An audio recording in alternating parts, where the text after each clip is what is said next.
Hello, and welcome to Humanities Matter, brought to you by Brill.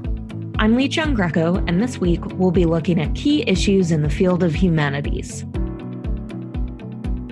Welcome to part 2 of our conversation with Professor Corey Blad.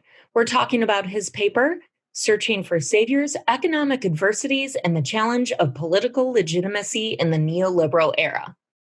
I still find it interesting that you chose to focus on Sweden and Finland for this. So many people hold up the Nordic model as this great equalizer in a capitalist system. So why exactly didn't that work there? And then why do we still see a rise of nationalist parties in those two countries? Yeah, that's a great question.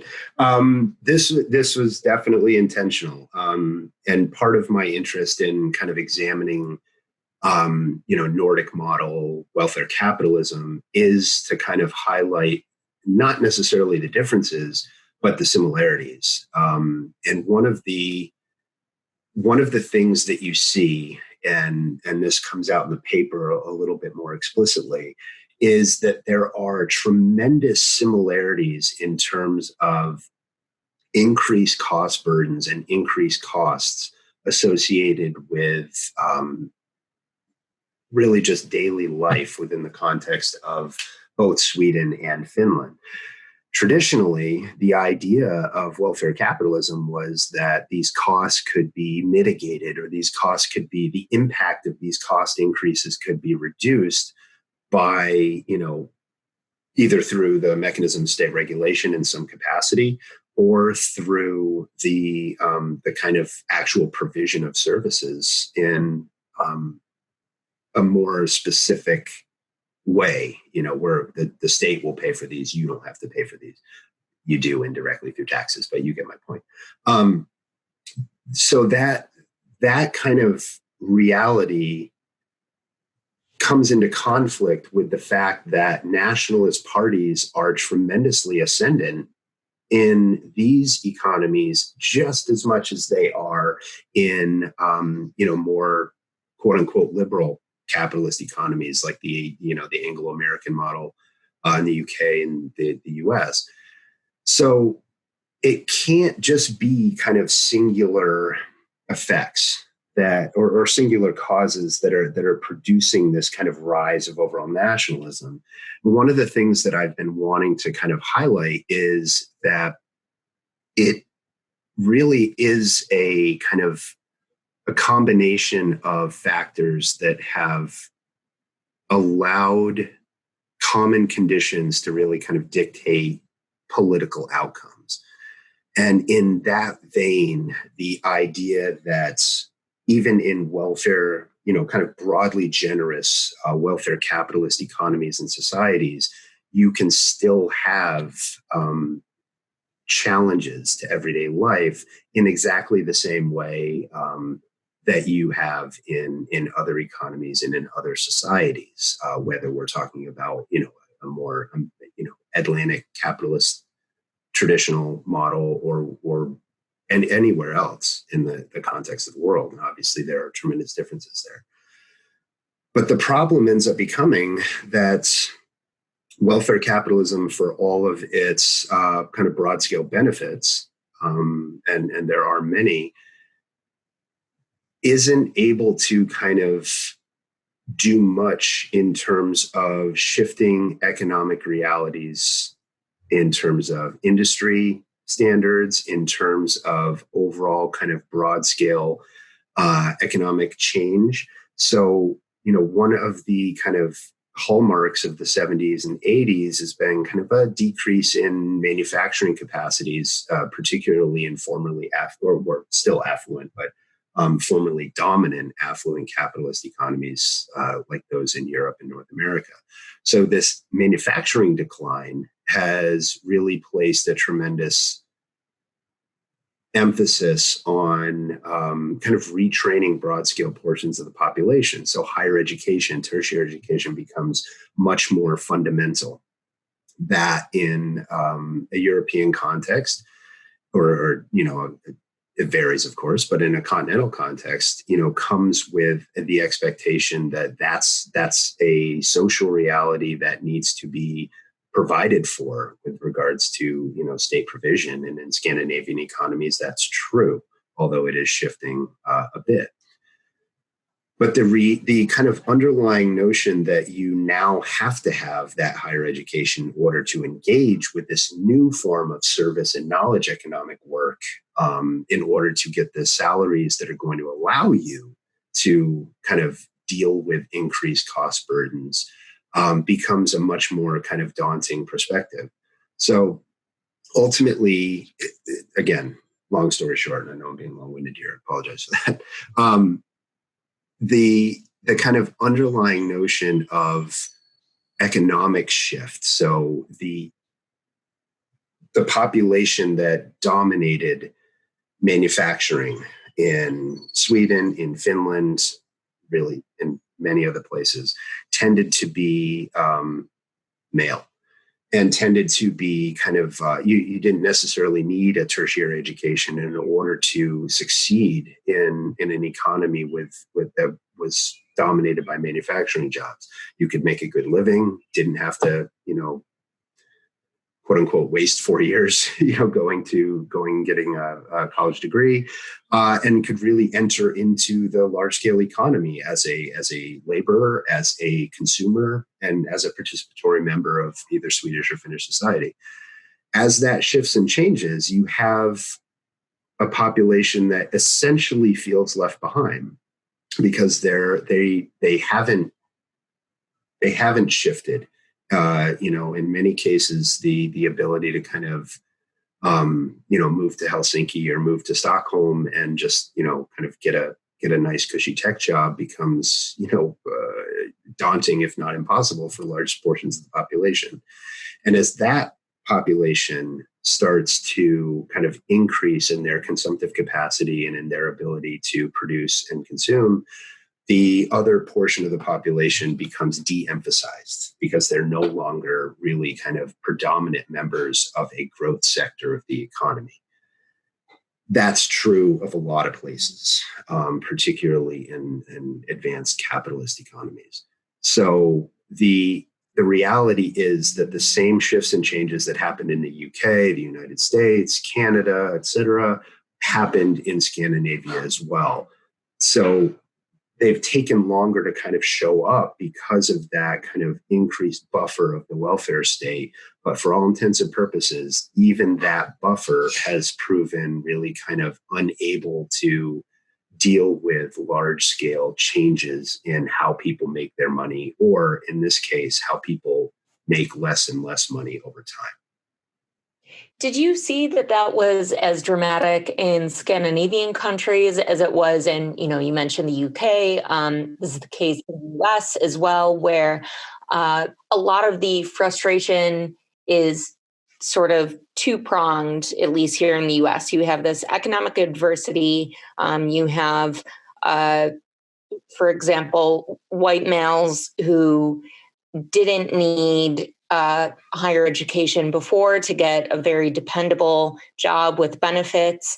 Now they don't have access to that, but then also the US has a lot of new immigrants. Did you see that as much in Sweden and Finland, where you had immigrants coming at the same time as this economic shift was happening, and then that also contributes to the rise in nationalism and xenophobia as well?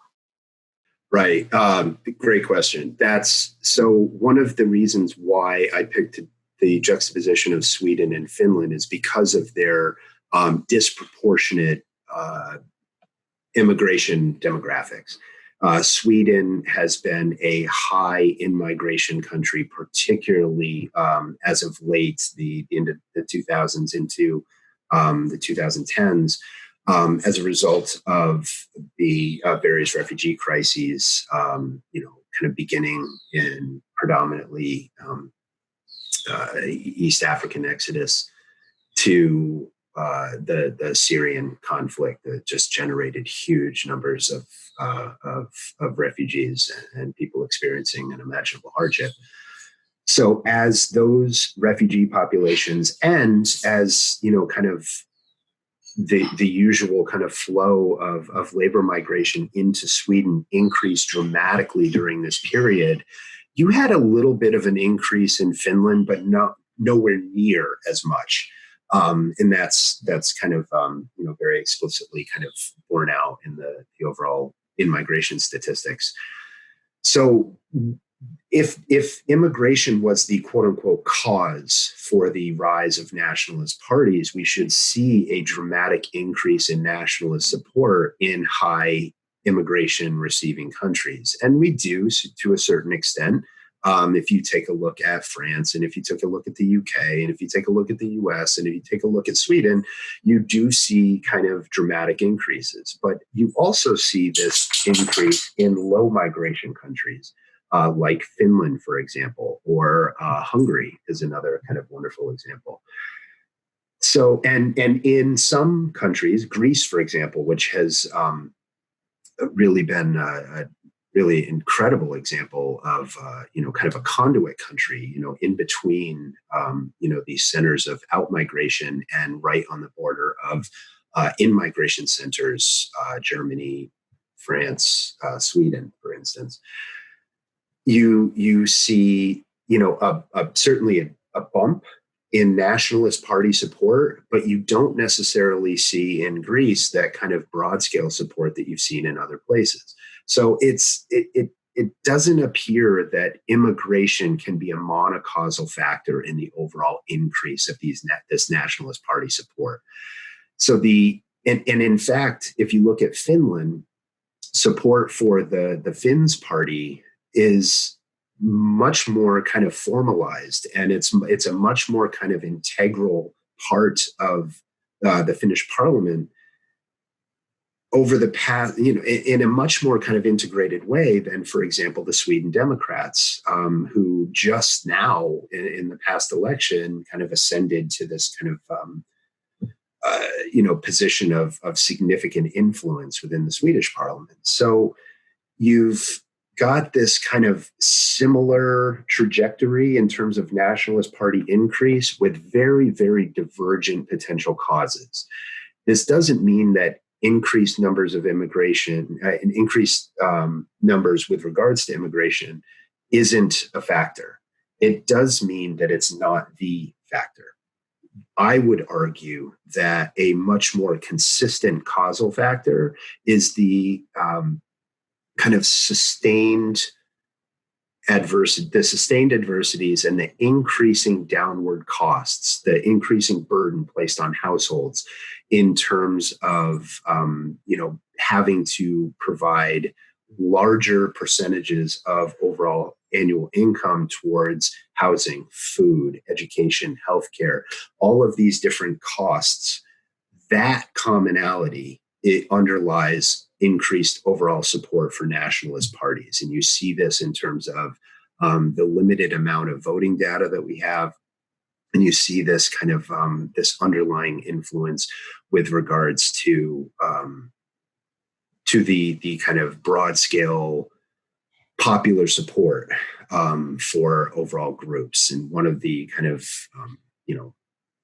interesting demographic, kind of more anecdotal than anything else, outcomes is this, as you put it, this kind of increased support of white men in the US, in the UK, and I guess the same general pattern, although the obviously the racial and gender histories in these various societies differ dramatically.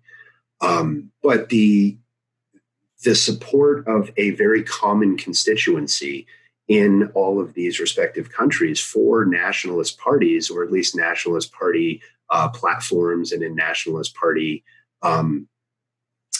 support, it ultimately ties back to the fact that those were the same populations that received, privilege in terms of the kind of jobs that you could get. And this really shows up in the US context. When this, 1945 through 1971 golden age of American capitalism was taking place, and when you had all these people who were buying homes and cars and had manufacturing jobs, they were all white. Not all, but a significant portion of them were white, and a huge portion of them were male, predominantly or primarily because of the sustained racial segregation that existed in the United States. So it was a protected class. It was a protected racially class in the U.S. example. Now, while that might not have existed in Sweden or Finland, the same general populations, locally predominant populations, that just because of the demographics of Scandinavia also kind of mirror that of the UK and the US. But it's really that shift and change of manufacturing that I think is the much more causal factor than anything else. Really fascinating paper. And I might add, you have a great academic reference here in the beginning. It's the quote, your parents might have done it with just one job, but now you're working for less and twice as hard. That is, of course, from the band Dropkick Murphys. Sums this up very nicely. So Corey Blad, thank you again so much for speaking with us today. Thank you very much. I really appreciate it. And I hope everybody stays safe and well. Thank you. Professor Corey Blad, he is the author of Searching for Saviors, Economic Adversities, and the Challenge of Political Legitimacy in the Neoliberal Era. You are listening to the Humanities Matter podcast. You can find more podcast episodes on Apple Podcast, Spotify, and Google Podcast.